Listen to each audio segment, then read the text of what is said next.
21 de noviembre de 1980, Centro Médico Nacional, Ciudad de México, las 9:30 de la mañana. En la habitación del tercer piso, una mujer de 85 años cierra los ojos por última vez. Acaba de pedir agua.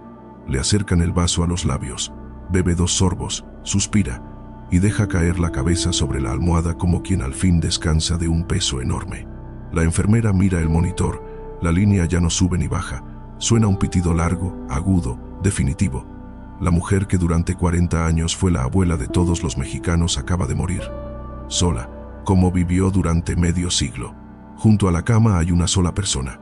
Una mujer mayor también, vestida de negro, con el cabello recogido y las manos cruzadas sobre el regazo. No es familiar, no tiene el mismo apellido. Nadie en el hospital sabe muy bien quién es ni qué hace ahí. Pero estuvo todas las noches, todos los días. Le mojó los labios cuando ya no podía tragar. Le sostuvo la mano cuando los pulmones empezaron a fallar. Su nombre es Rosario González Cuenca.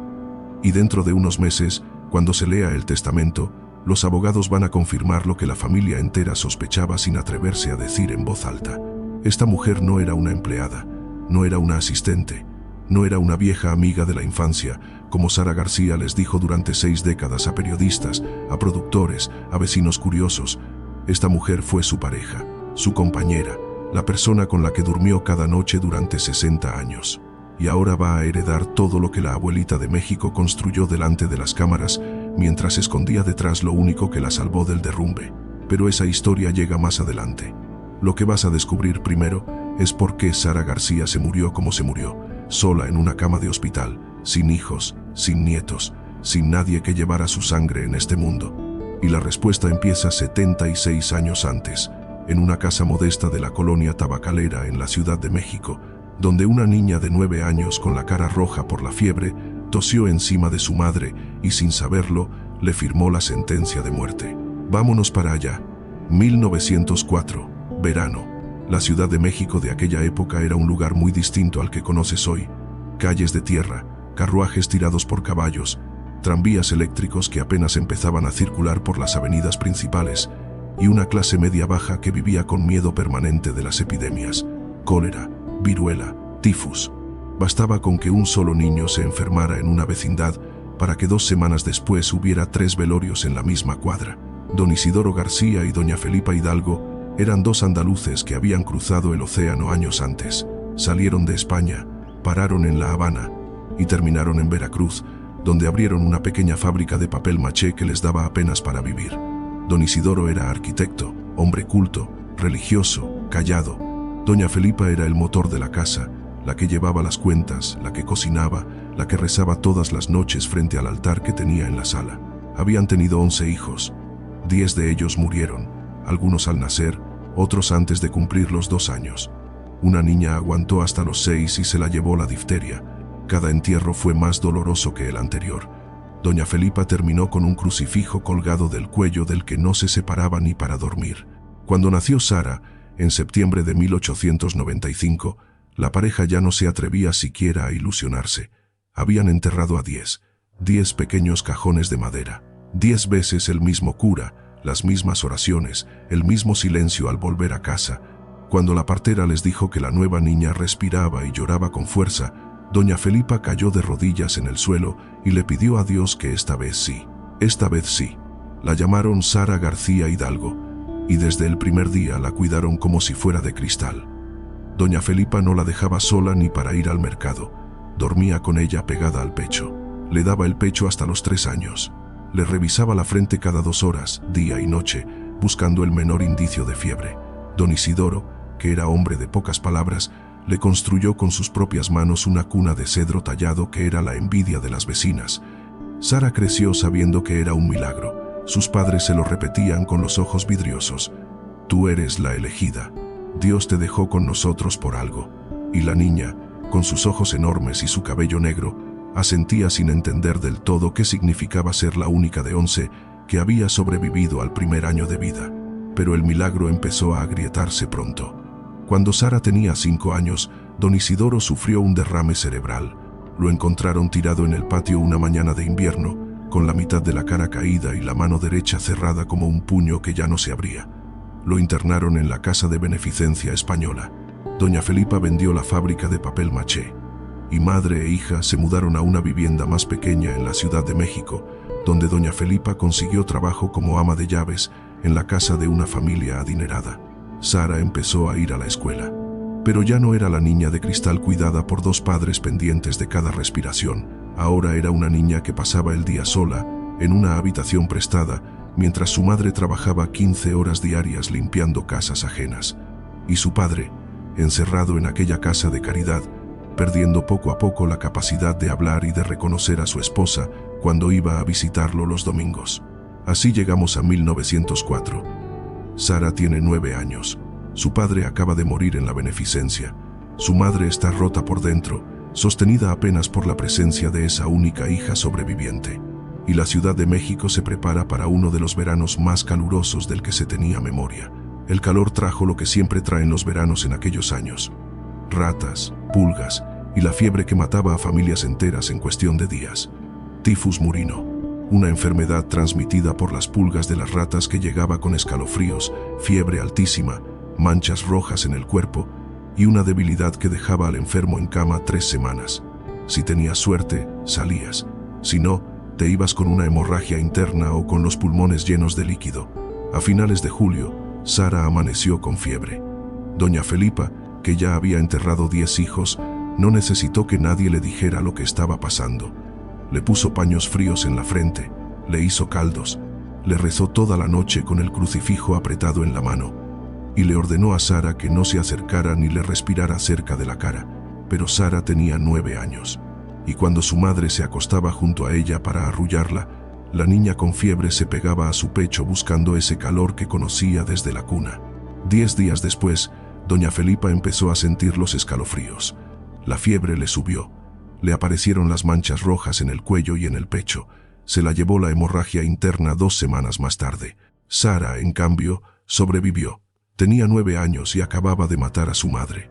Eso es lo que le dijeron las vecinas en susurros cuando creían que la niña no escuchaba. Pobre criatura. Se la pasó el bicho de la rata a su mamá. Se llevó a doña Felipa por la boca. Lo decían bajito, persignándose, como quien comenta una desgracia ajena. Pero Sara escuchaba, y lo entendió todo, porque ya tenía edad para entender, y nunca lo olvidó. Lo cargó adentro de la garganta el resto de su vida. Después de la muerte de su madre, Sara quedó completamente sola en el mundo, sin padre, sin madre, sin hermanos vivos, sin tíos cercanos. Una niña de 9 años, huérfana absoluta, en una ciudad enorme y hostil.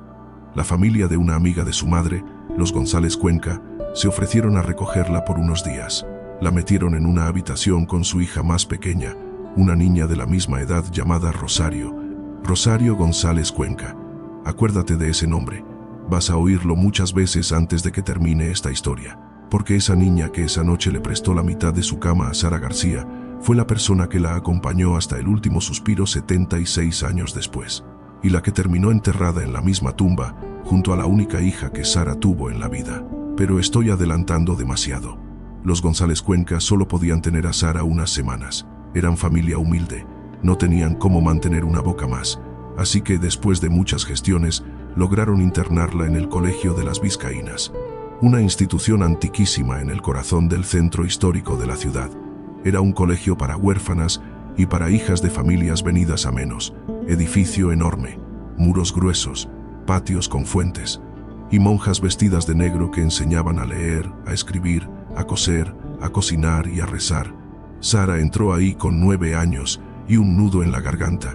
Dejó atrás la última casa donde había sentido calor humano, dejó atrás a Rosario y empezó a aprender lo único que le iba a salvar la vida en los próximos años: a ser fuerte, a no llorar delante de nadie, a guardarse el dolor hasta que se le hiciera piedra adentro. En las Vizcaínas pasó casi una década. Aprendió declamación, aprendió a recitar poesía, aprendió a actuar en obras de teatro religioso que las monjas montaban cada Navidad y cada Semana Santa, y descubrió algo que cambiaría su vida. Cuando estaba en el escenario, fingiendo ser otra persona, el peso de haber matado a su madre se aligeraba. Por unos minutos podía ser cualquier otra: una santa, una pastora, una reina, cualquiera menos esa niña culpable que cargaba con el fantasma de doña Felipa pegado a los hombros. A los 17 años, salió del Colegio de las Vizcaínas y lo primero que hizo fue buscar a Rosario González Cuenca. La encontró. Estaba casada con un hombre mayor que le había puesto la mano encima más de una vez. Tenían un hijo pequeño. Rosario apenas hablaba. Tenía moretones que escondía con mangas largas incluso en verano. Sara, sin pensarlo dos veces, le dijo que se fuera con ella, que dejara a ese hombre, que las dos juntas podían salir adelante. Rosario no se atrevió, todavía no, pero la semilla quedó plantada. Sara empezó a trabajar como extra en pequeñas compañías de teatro que recorrían el país.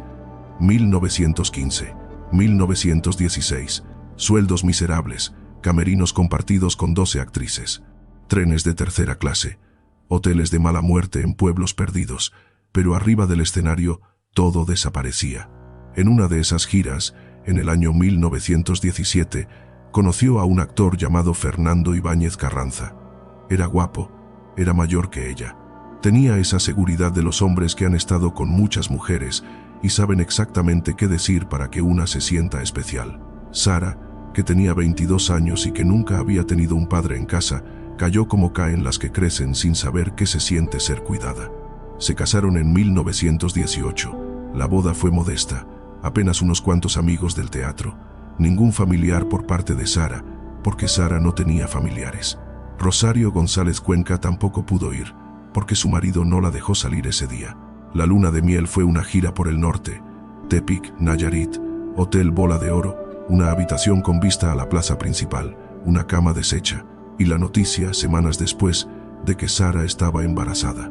El 15 de enero de 1920, en ese mismo hotel, Sara dio a luz a una niña. La llamó María Fernanda Ibáñez. Fue el momento más feliz de su vida, y también, sin que ella lo supiera todavía, el principio del final. Porque dentro de 20 años, ese 20 exactos, esa niña que acaba de nacer en la habitación 3 del Hotel Bola de Oro va a morir en los brazos de Sara García por la misma enfermedad que mató a doña Felipa. La misma, el mismo bicho, la misma fiebre, las mismas manchas rojas en el cuello, la misma hemorragia interna que no respeta a nadie. Y Sara, que a los 9 años cargó con la culpa de haber matado a su madre, va a cargar después a los 45 con algo todavía peor. Va a entender que la maldición no se quedó en 1904, que la siguió, que viajó con ella, escondida en algún rincón del cuerpo, esperando el momento perfecto para volver a salir. Que la sangre que ella misma le pasó a su madre en aquel verano de la Ciudad de México era la misma sangre que ahora le corría por las venas a su hija única, y que iba a tener que verlo todo otra vez, esta vez sin poder hacer nada para detenerlo. Pero antes de llegar a esa noche en Ciudad Valles, Tamaulipas, en octubre de 1940, falta una historia que vas a tener que escuchar.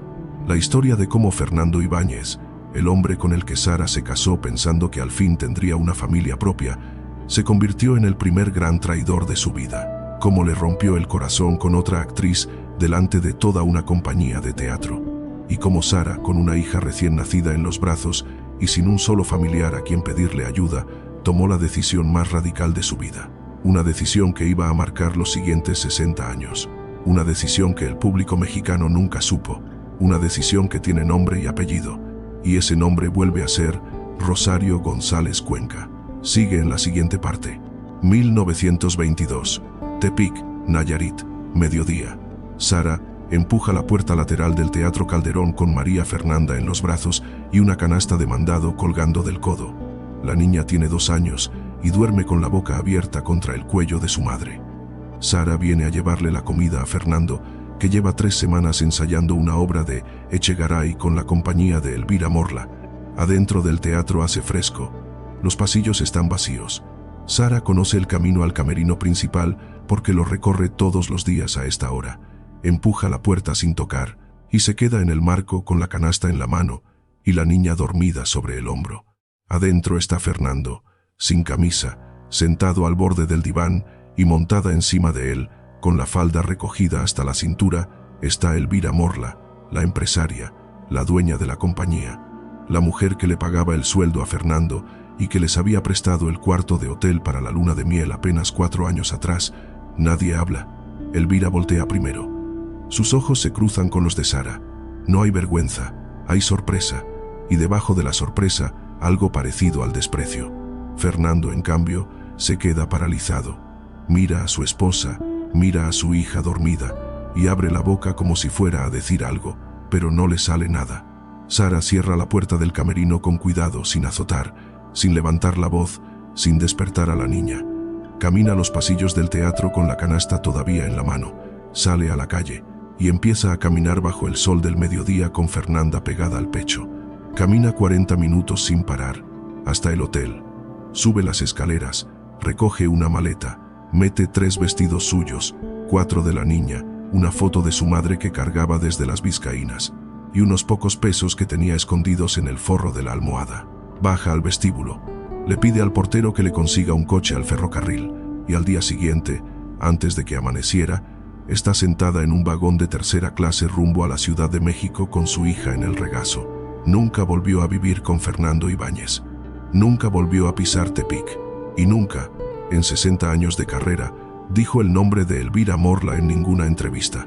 Pero esa tarde, mientras el tren cruzaba la sierra y la niña jugaba con un cascabel de plata, Sara tomó una decisión que iba a cambiar el resto de su vida.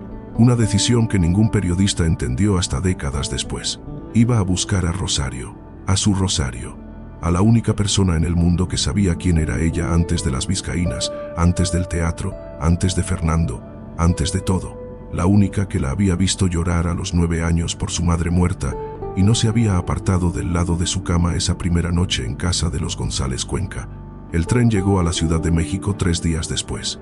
Sara se bajó con la maleta y la niña, sin un solo plan, sin un solo familiar, sin un solo peso de más, y se fue directo a la dirección que Rosario le había dado años atrás.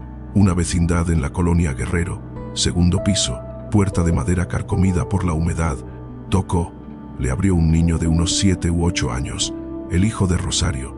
Atrás del niño apareció Rosario, con un moretón nuevo en el pómulo derecho, con la mirada de las mujeres que ya no esperan que nadie las venga a buscar. Las dos se quedaron en silencio. La niña Fernanda miró al otro niño con curiosidad, el niño la miró de vuelta, y Rosario rompió a llorar en el umbral de su propia puerta sin decir una sola palabra. Sara dejó la maleta en el piso del pasillo. «¿Te vienes conmigo? Tú y el niño. Hoy mismo, ahora mismo. Agarra lo que puedas cargar y vámonos». Rosario obedeció, como si llevara años esperando esa orden. Metió 4 cosas en un costal, agarró al niño de la mano y bajó las escaleras de aquella vecindad por última vez. Dejó al marido sin avisar. Dejó la cocina con el desayuno servido. Dejó el cuarto con la cama deshecha. Y nunca, en los siguientes 61 años, volvió a poner un pie en esa colonia. Las 2 mujeres y los 2 niños rentaron un cuarto en la colonia tabacalera. Esa misma noche durmieron los 4 en un solo colchón en el suelo. Sara abrazada a Fernanda, Rosario abrazada a su hijo, y entre las 2, en medio del colchón, una franja vacía que ninguna de las 2 cruzó esa primera noche, pero que iban a cruzar todas las que vinieron después. Eso fue en 1922. Murió Sara García en 1980, 58 años. 58 años durmiendo en la misma habitación, 58 años desayunando, comiendo, cenando juntas, 58 años criando a Fernanda como si fuera hija de las 2. Y nunca, ni una sola vez, Sara García dijo en voz alta delante de nadie qué era exactamente Rosario González Cuenca para ella. La llamaba mi amiga del alma, la llamaba mi compañera, la llamaba la tía Rosario cuando hablaba con Fernanda, pero nunca esposa, nunca pareja, nunca novia. Lo que pasaba detrás de la puerta de aquella habitación era de las 2, y de nadie más. Los años 20 fueron los más difíciles. Sara conseguía papeles pequeños en compañías de teatro que recorrían el país. A veces dejaba a Fernanda con Rosario 3 meses seguidos, mientras ella iba de gira por el Bajío, por el norte, por la frontera con Guatemala. Rosario, que sabía coser, montó un pequeño taller en el patio de la vecindad. Hacía vestidos para señoras de clase media. Le daba el dinero a Sara cuando regresaba de las giras, y entre las 2 sacaban a los 2 niños adelante. En 1930 pasó algo que muy pocos conocen. Fernando Ibáñez apareció una tarde en la puerta de aquella vecindad. Estaba enfermo, tísico, con la cara amarilla y las manos temblando. Lo habían echado de la compañía de Elvira Morla porque ya no podía actuar, y no tenía a dónde ir. Le habían dicho que su esposa, La esposa que él había engañado 7 años atrás vivía en la tabacalera y vino a buscarla. Sara abrió la puerta, lo vio y por unos segundos no supo qué sentir. Después le ordenó a Rosario que preparara un cuarto. Lo metió, le dio sopa, llamó a un doctor y lo cuidó durante 2 años hasta que murió en la madrugada del 9 de marzo de 1932. Le pagó el entierro con sus propios ahorros, le compró un nicho modesto en el Panteón Español y le dijo a Fernanda, que para entonces tenía 12 años, que su papá había muerto siendo un buen hombre, que no le contara a nadie las cosas que había escuchado en aquella vecindad sobre la otra mujer, que su papá la había querido mucho. Fernanda asintió. Era una niña obediente, callada, inteligente, con los ojos negros enormes de su padre y la mandíbula firme de su madre, y crecía como crecen las hijas únicas de mujeres fuertes, pegada a la falda de Sara, sin amigos de su edad, aprendiendo a recitar poesía a los 6 años, memorizando obras enteras de teatro a los 9, subiendo a los escenarios como extra a los 12. A los 14 ya hacía pequeños papeles. A los 16 empezó a salirle trabajo de verdad. En 1937, Fernanda Ibáñez García tenía 17 años. Era una jovencita guapa, con la piel blanca, el cabello negro hasta la cintura y una sonrisa tímida que enloquecía a los productores. Le ofrecieron un papel protagónico en una película llamada La Madrina del Diablo. El director era Ramón Peón, y el protagonista masculino, el galán que iba a actuar junto a ella en pantalla, era un joven cantante de 24 años que apenas empezaba en el cine, pero al que todo el mundo le profetizaba un futuro enorme. Se llamaba Jorge Negrete. Sara aceptó el contrato de su hija con desconfianza. Conocía a Jorge Negrete de oídas. Sabía que era guapo, encantador, con voz de barítono, con una manera de mirar a las mujeres que las hacía sentirse las únicas en la habitación. Pero también sabía otra cosa, que Jorge Negrete tenía fama de mujeriego desde sus tiempos de cadete en el colegio militar, que había roto compromisos, que se había metido con esposas ajenas, y que no era el tipo de hombre al que una madre soltera dejaría acercarse a su única hija de 17 años. Pero Fernanda quería el papel, y Sara, que había trabajado 15 años para que su hija pudiera elegir, no se atrevió a negarle el contrato. Las cosas pasaron rápido, demasiado rápido. Para la 3ª semana de rodaje, Jorge Negrete ya le mandaba ramos de flores al camerino. Para la 6ª semana ya la llevaba a cenar después de las grabaciones. Para la 9ª, Fernanda llegaba a casa con los ojos brillantes y la boca apretada de quien está guardando un secreto que no se atreve a decir todavía. Una noche, cenando los 3 en la pequeña mesa de la cocina, Fernanda lo dijo: «Mamá, Jorge me pidió que fuera su novia formal». Sara dejó la cuchara en el plato. Rosario, que estaba sirviendo café, se quedó con la jarra en el aire. Sara miró a su hija. Miró los ojos brillantes, la boca apretada, las manos blancas apoyadas en el mantel, y le dijo lo que llevaba meses guardándose: «No, mi hija, mamá, no. Ese hombre no es para ti. Ese hombre te va a hacer lo que tu papá me hizo a mí, y peor. Porque ese hombre tiene fama, y la fama se le va a subir más rápido que a tu padre. No te conviene, Fernanda. Te lo digo yo que sé». Fernanda lloró esa noche. Lloró 3 días seguidos. Le dejó de hablar a su madre durante 2 semanas. Le rogó, le suplicó. Le dijo que Jorge era distinto, que la quería de verdad, que se quería casar con ella. Sara no cedió. Rosario, en privado, le pidió a Sara que reconsiderara. Le dijo que Fernanda era joven, que merecía la oportunidad de equivocarse sola, que prohibirle a Jorge Negrete iba a hacer las cosas peores. Sara tampoco cedió ahí. «A mi hija no se la lleva otro Fernando, Rosario, ni hablar sobre mi cadáver. Lo que pasó fue lo que pasa siempre que una madre prohíbe». Fernanda, herida, despechada, harta de la severidad de Sara, aceptó a las semanas la propuesta del primer hombre serio que llegó a su vida, un ingeniero civil llamado Mariano Velasco Mújica. Buen hombre, trabajador, honrado, pero 30 años mayor que ella, casi de la edad de Sara. Se casaron en febrero de 1938. La ceremonia fue pequeña. En la parroquia de la Sagrada Familia, en la colonia Roma, Mariano había sido contratado para supervisar la construcción de unos puentes en San Luis Potosí y en Ciudad Valles. Le ofreció a Fernanda una vida lejos del cine, lejos de la Ciudad de México, lejos del mundo donde Jorge Negrete iba a brillar durante los siguientes años. Fernanda aceptó. A los pocos días de la boda, los recién casados se mudaron a Ciudad Valles, Tamaulipas, una ciudad pequeña, calurosa, con calles polvorientas y un río que cruzaba el centro. Mariano alquiló una casa de 2 pisos con un patio grande y una palmera al fondo. Fernanda escribió a su madre que estaba contenta, que Mariano era bueno, que estaban pensando en agrandar la familia pronto. Sara guardó la carta en un cajón del buró, y durante meses, en la oscuridad de la noche, miraba el techo del cuarto que compartía con Rosario y se preguntaba si había hecho bien, si su severidad con Jorge Negrete había sido una protección o un error que iba a pagar caro, pero las cartas seguían llegando. Fernanda estaba contenta. Fernanda estaba sembrando un jardín en el patio. Fernanda había puesto cortinas blancas en la ventana de la cocina. Y en abril de 1940 llegó la carta que Sara llevaba esperando 2 años.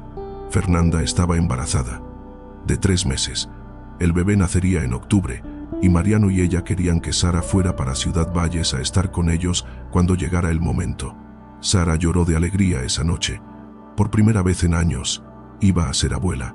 Iba a tener al fin a alguien de su sangre en este mundo, alguien que llevara algo de su madre Felipa, de su padre Isidoro, de los 10 hermanos que nunca conoció.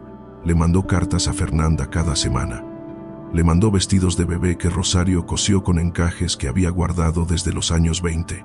Le mandó tés, le mandó consejos, le mandó la receta del caldo de gallina que su mamá le hacía a ella cuando era niña.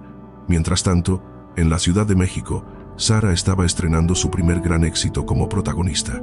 La película se llamaba Ahí está el detalle. El director era Juan Bustillo Oro. El protagonista, un cómico flaquito que apenas empezaba pero que iba a ser el más grande de México, Cantinflas. Mario Moreno. Sara hacía el papel de Doña Cata, la dueña de la casa donde Cantinflas se metía a media película. El estreno fue el 11 de septiembre de 1940. Éxito rotundo. Las funciones se llenaban, la gente reía a carcajadas, los productores empezaban a buscarla para más proyectos.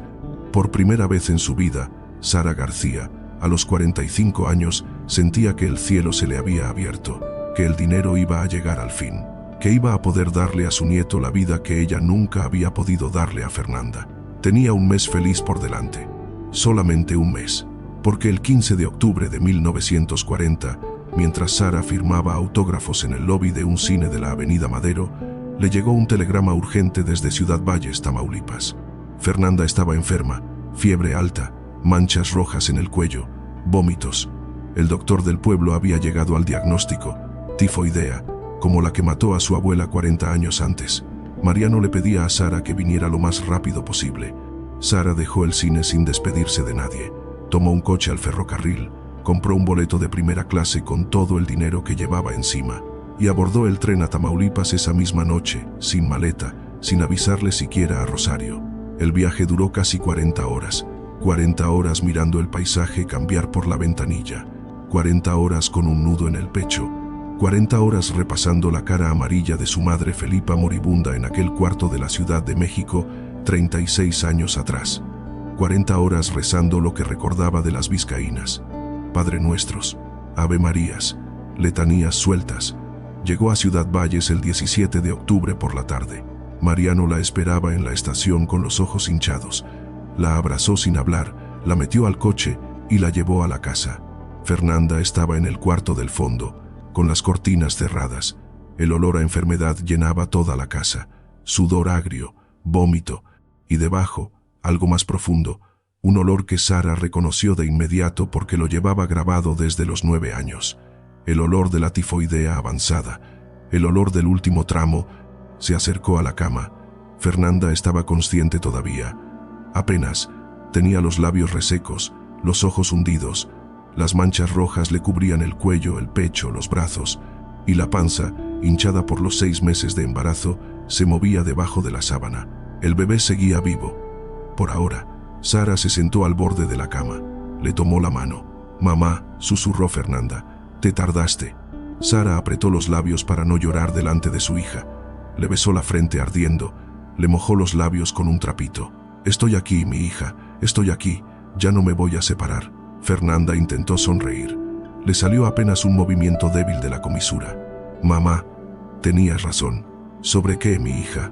«Sobre todo». Tenías razón sobre todo. Sara no entendió a qué se refería.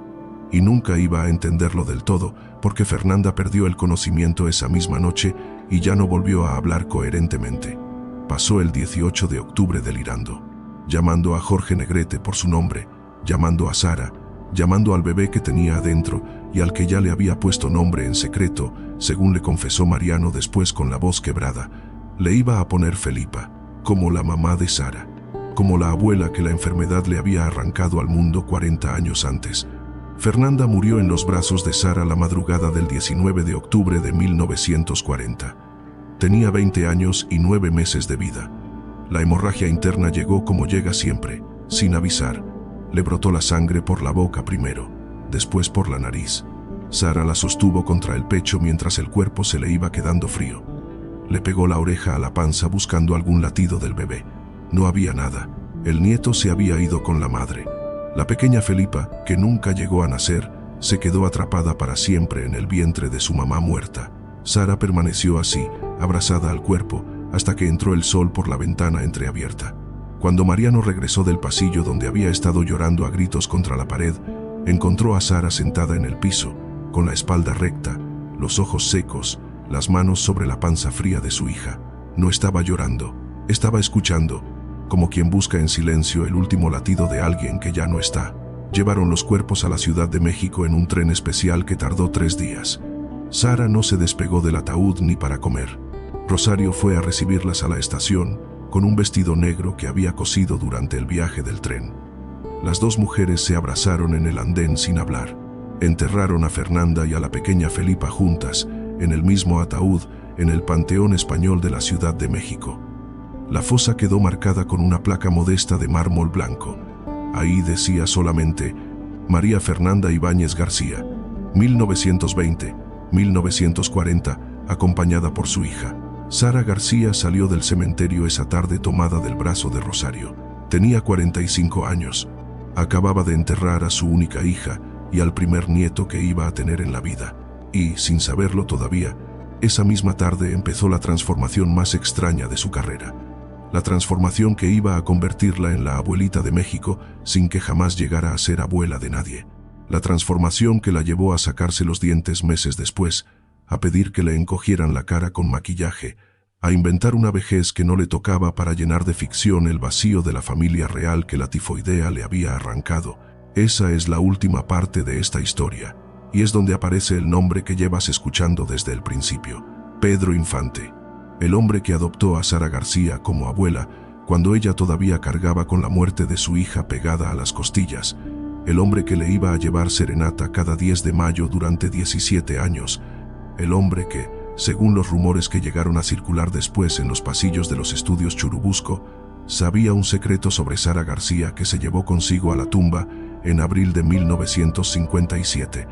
Y la mujer que, mientras tanto, seguía durmiendo todas las noches al otro lado de la cama de Sara, Rosario González Cuenca, esperando, cuidando, sosteniendo en silencio a esa mujer destrozada por dentro que cada mañana se ponía la peluca, los dientes postizos, el bastón y salía a hacer reír a un país entero que jamás supo nada de lo que pasaba detrás de la puerta cerrada de su casa.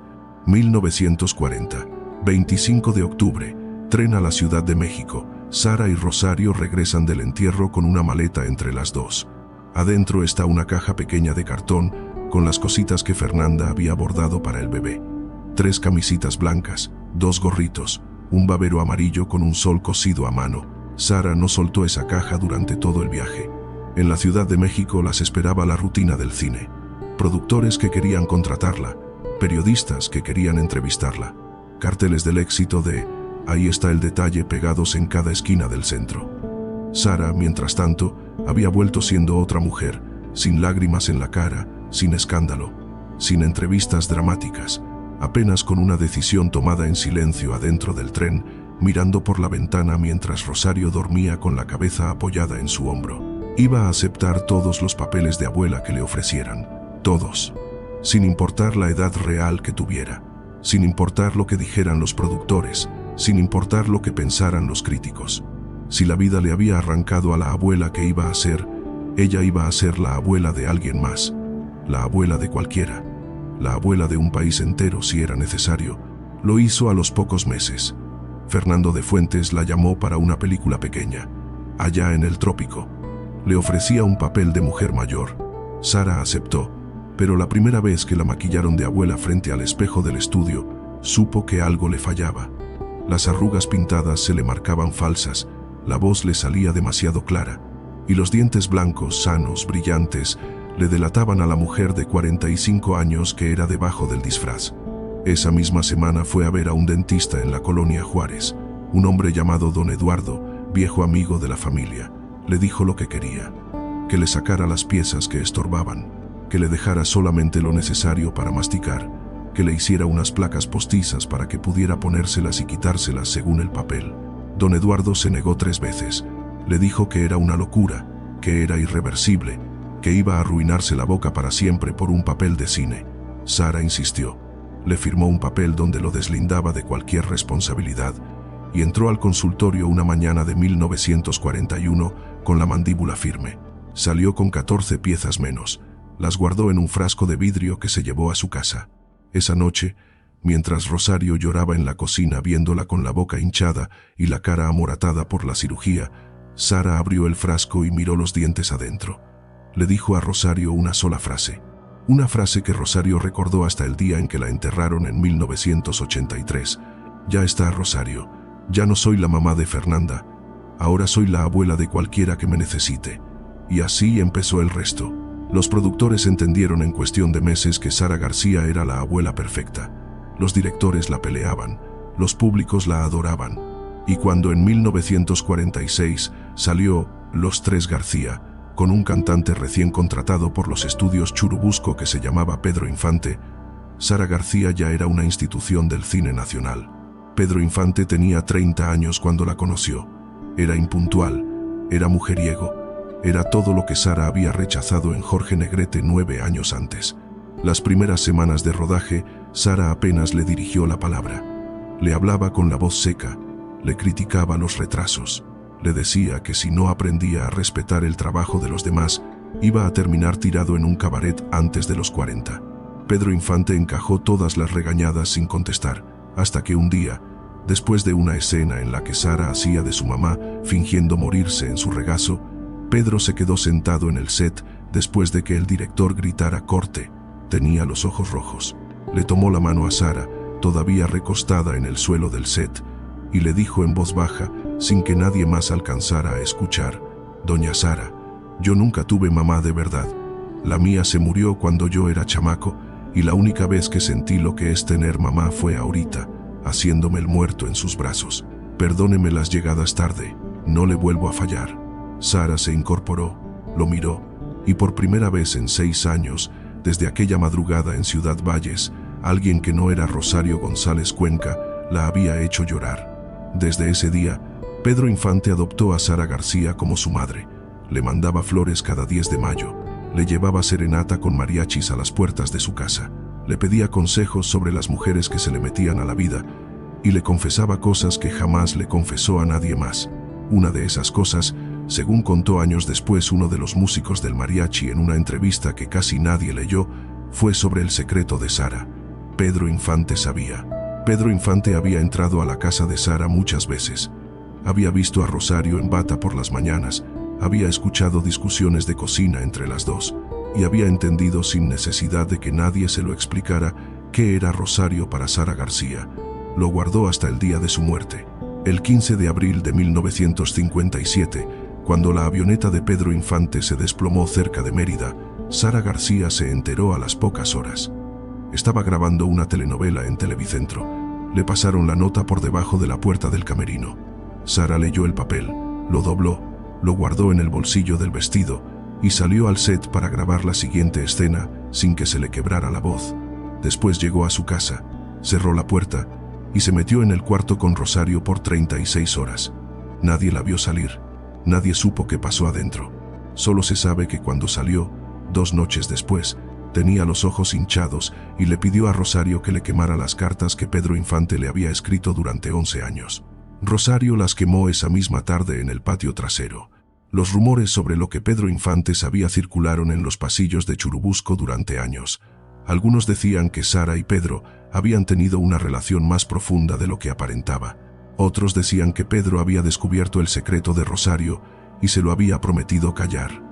Lo cierto es que las cartas se quemaron y que nadie nunca más volvió a escuchar a Sara García hablar de Pedro Infante en público, salvo para decir cosas amables y breves cuando la prensa la entrevistaba. Los años 50 y los 60 fueron de trabajo constante. Cine, teatro, radio, televisión. Sara hacía papeles de abuela una y otra vez. La gente la paraba en la calle para decirle «Doña Sarita». Los niños le pedían bendiciones. Las señoras le agradecían por la película tal o cual. Y Sara, siempre con la peluca puesta, los dientes postizos en su sitio, el bastón en la mano, sonreía amable, daba bendiciones, firmaba autógrafos. Detrás de la puerta de su casa, Rosario seguía esperándola con la cena lista. Las dos cenaban en silencio. Las dos veían televisión juntas en la sala. Las dos rezaban el rosario antes de dormir. Y las dos dormían en la misma cama, en el mismo cuarto, en la misma colonia del Valle donde se habían mudado en 1942. En 1973 pasó algo que iba a cimentar la imagen de Sara García para siempre. La fábrica de chocolates La Azteca, que después compró Nestlé, eligió su cara para el envase del chocolate en polvo más vendido del país. Le pusieron de nombre Chocolate Abuelita. Y la cara de Sara, con la peluca blanca, los anteojos, la sonrisa amable, terminó en millones de cocinas mexicanas durante las siguientes décadas. Sigue ahí, hoy mismo. La imagen sobrevivió a Sara más de 40 años, más incluso que su cuerpo. Pero el cuerpo, mientras tanto, se iba apagando. A finales de 1979, Sara García tenía 84 años y trabajaba todavía. Acababa de grabar una pequeña intervención en una película de ficheras llamada Sexo contra Sexo. Le pagaron poco, le filmaron una escena breve, y Sara, que necesitaba el dinero, aceptó sin pelear. Después, le confesó a Rosario que le daba pena haber hecho esa película, que estaba demasiado vieja, que sentía que la vida la estaba empujando hacia papeles que ya no quería hacer. El 29 de octubre de 1980, en su casa de la colonia del Valle, Sara se levantó de madrugada al baño. Estaba oscuro, llevaba 2 noches con catarro y la cabeza un poco mareada. Bajó las escaleras agarrándose del barandal. En el penúltimo escalón, el pie izquierdo se le resbaló, se vino abajo de lado, se golpeó la cadera contra el piso de mosaico y se quedó tirada al pie de las escaleras con un dolor agudo que le subía desde la pierna hasta el cuello.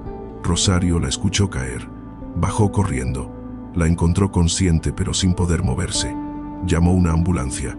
Sara entró al hospital esa madrugada y ya no salió. La cadera fracturada se le complicó con una neumonía. Los pulmones viejos se le llenaron de líquido.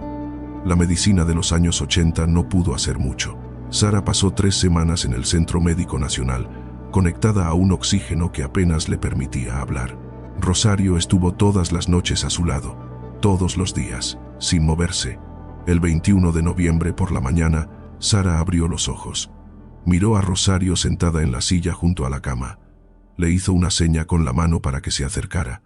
Rosario le acercó el oído a la boca. Sara susurró 6 palabras. 6 palabras que Rosario nunca le contó a nadie.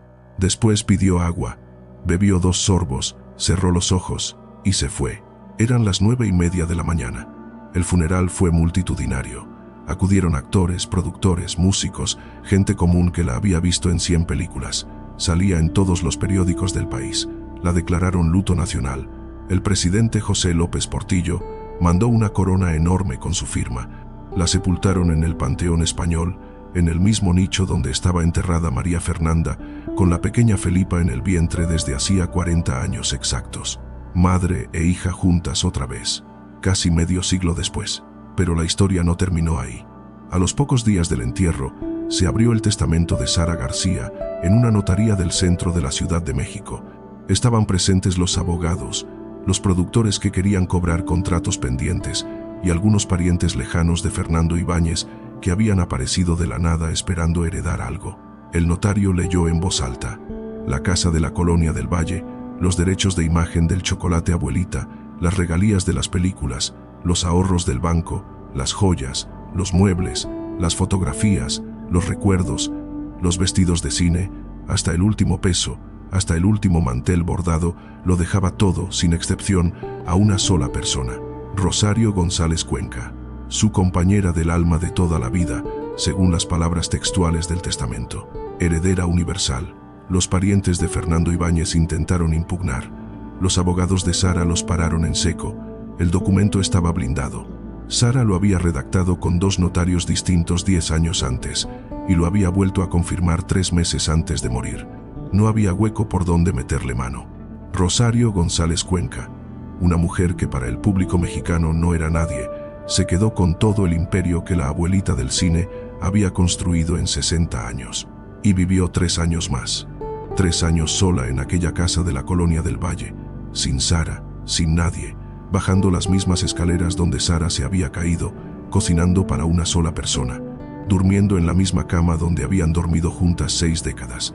Rosario no se mudó, no vendió nada, no tocó las cosas de Sara, dejó la peluca encima del tocador donde Sara la había dejado la última vez, dejó los dientes postizos en el frasco del baño, dejó la bata colgada detrás de la puerta. El 5 de abril de 1983, Rosario González Cuenca murió en su cama mientras dormía, con 79 años. La encontró la mujer que iba a hacer la limpieza esa mañana.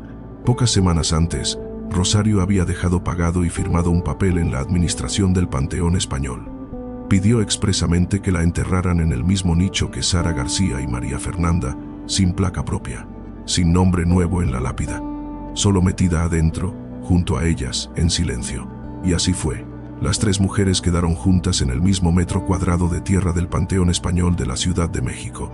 La madre, la hija y la amante.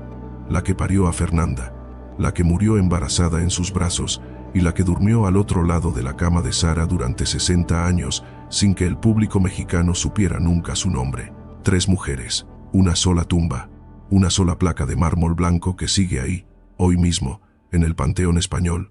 Si tienes oportunidad, pasa a buscarla. Está en el cuadro de las actrices del cine de oro. La lápida es pequeña, modesta, sin pompa, y abajo del nombre de Sara García Hidalgo y del de María Fernanda Ibáñez García hay una tercera línea que el público casi no nota. Rosario González Cuenca, acompañante fiel. Acompañante fiel. 2 palabras, para 60 años de vida. Eso es todo lo que el mundo le permitió decir en voz alta sobre lo que Rosario había sido para Sara García. La mujer que la sostuvo cuando Fernando Ibáñez la traicionó. La mujer que crió a Fernanda con ella. La mujer que la abrazó la noche que llegaron del entierro en Ciudad Valles. La mujer que le mojó los labios en el Centro Médico Nacional. La mujer a la que le susurró 6 palabras que nadie más alcanzó a escuchar. Acompañante fiel.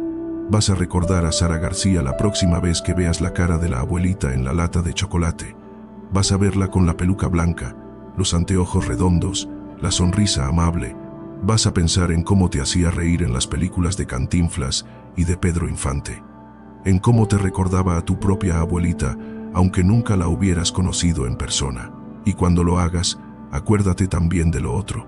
Acuérdate de que esa mujer cargó a su madre muerta encima de los hombros desde los 9 años, de que vio morir a su única hija embarazada en sus brazos a los 45, de que se sacó 14 dientes para ser la abuela que la vida le había impedido ser, y de que tuvo al menos a una persona al lado durante 60 años, una sola, la única que la conoció por dentro, la única que sabía lo que pasaba detrás de la puerta cerrada de la casa de la Colonia del Valle, una mujer llamada Rosario González Cuenca, acompañante fiel, hasta el final.